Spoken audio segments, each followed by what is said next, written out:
അപ്രതീക്ഷിതമായിട്ടാണ് നരേന്ദ്രമോദി മന്ത്രിസഭയിൽ നിന്നും പശുപതി പരാസ് രാജിവെച്ച് പുറത്തുപോയത്. ലോക്സഭാ തെരഞ്ഞെടുപ്പ് പടിവാതിൽക്കൽ എത്തി നിൽക്കെ ബീഹാറിൽ വൻ സ്വാധീനമുള്ള നേതാവിന്റെ രാജി ബി.ജെ.പിക്ക് കനത്ത തിരിച്ചടിയാണ് സമ്മാനിക്കുന്നത്. നേരത്തെ ഇന്ത്യ മുന്നണിയിൽ നിന്നും രാജിവെച്ച് നിതീഷ് കുമാർ ബീഹാറിൽ എൻ.ഡി.എയുടെ ഭാഗമായിരുന്നു. ഇതോടെയാണ് കഴിഞ്ഞ കാലങ്ങളിൽ കൂടെ നിന്ന പശുപതി പരാസിനെ ഒഴിവാക്കാൻ ബി.ജെ.പി തീരുമാനിച്ചത്. അവഗണന തിരിച്ചറിഞ്ഞ പരാസ് നരേന്ദ്രമോദിയുടെ നേതൃത്വത്തിലുള്ള കേന്ദ്ര ക്യാബിനറ്റിൽ നിന്നും മന്ത്രിസ്ഥാനം രാജിവെച്ച് ഇറങ്ങി പോരുകയും ചെയ്തു. തൊട്ടു പിന്നാലെ രാഷ്ട്രീയ ലോക് ജനശക്തി പാർട്ടി നേതാവായ പശുപതി പരാസ് പ്രതിപക്ഷ സഖ്യമായ ഇന്ത്യ മുന്നണിയുമായി ചർച്ചകൾ തുടങ്ങിയിട്ടുമുണ്ട്.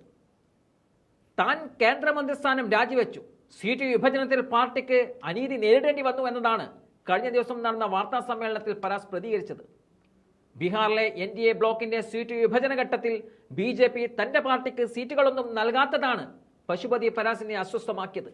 പകരം രാംവിലാസ് പാസ്വാന്റെ മകനും പശുപതി പരാസിന്റെ മരുമകനുമായ ചിരാഗ് പാസ്വാന്റെ നേതൃത്വത്തിലുള്ള ലോക് ജനശക്തി പാർട്ടിക്ക് ബി.ജെ.പി 5 സീറ്റുകൾ നൽകിയിരുന്നു.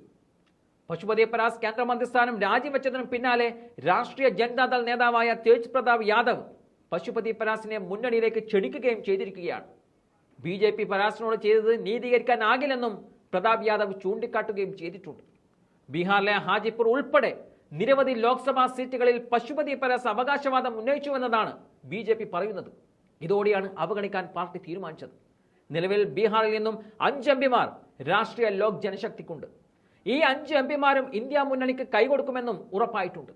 ഇതിനു പുറമെ 2 or 3 എംപിമാരുള്ള ചെറിയ പാർട്ടികളിൽ ഏറിയ പങ്കും ബി.ജെ.പിയുടെ തന്നിഷ്ട നിലപാടിൽ അസ്വസ്ഥമാണെന്ന റിപ്പോർട്ടുകളാണ് ഡൽഹിയിൽ നിന്നും പുറത്തുവരുന്നത്. ചർച്ചകൾ വഴിമുട്ടുന്ന മുറക്ക് ഈ എംപിമാരിൽ പലരും ഇന്ത്യ മുന്നണിക്കൊപ്പം ചേരുമെന്നും പറയുന്നുണ്ട്.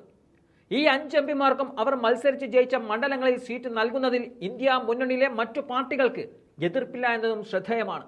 താനും ചിരാഗ് പാസ്വാനും തമ്മിൽ തർക്കം നിലനിന്നിരുന്ന ഹാജിപ്പൂരിൽ നിന്നും താൻ മത്സരിക്കുമെന്ന് പരാസ് പ്രഖ്യാപിക്കുകയും ചെയ്തിട്ടുണ്ട്. എന്തായാലും മുൻ മന്ത്രി രാംവിലാസ് പാസ്വാന്റെ ലോക് ജനശക്തി പാർട്ടി അദ്ദേഹത്തിന്റെ മരണത്തിന് ശേഷമാണ് പിളർന്ന് രണ്ടായത്. തെരഞ്ഞെടുപ്പ് കമ്മീഷൻ രാംവിലാസ് പാസ്വാന്റെ മകൻ ചിരാഗ് പാസ്വാന്റെ പാർട്ടിക്ക് LJP രാംവിലാസ് എന്ന പേരും രാംവിലാസ് പാസ്വാന്റെ സഹോദരനായ പശുപതി പരാസിന്റെ പാർട്ടിക്ക് രാഷ്ട്രീയ ലോക് ജനശക്തി പാർട്ടി എന്നും പേര് അനുവദിക്കുകയായിരുന്നു. അതിനുശേഷം അനന്തരവനും അമ്മാവനും തമ്മിലുള്ള പോര് ബീഹാർ രാഷ്ട്രീയ വേദികളിൽ എന്നും ചർച്ചയായി തന്നെ നിലനിൽക്കുകയും ചെയ്തു. ബീഹാറിലെ 40 ലോക്സഭാ മണ്ഡലങ്ങളിൽ ബി.ജെ.പി 17 സീറ്റുകളിലും നിതീഷ് കുമാറിന്റെ ജനതാദൾ യുണൈറ്റഡ് 16 സീറ്റുകളിലും ലോക് ജനശക്തി പാർട്ടി രാംവിലാസ് 5 സീറ്റുകളിലും ഹിന്ദുസ്ഥാനി അവാം മോർച്ചയും രാഷ്ട്രീയ ലോക് മഞ്ചും ഓരോ സീറ്റിലും മത്സരിക്കുമെന്നതായിരുന്നു പ്രഖ്യാപനം. സീറ്റ് വിഭജനം പൂർത്തിയായതോടെയാണ് എൻ.ഡി.എയിൽ നിന്നും പരാസ് പുറത്തേക്കിറങ്ങാൻ തീരുമാനിച്ചത്.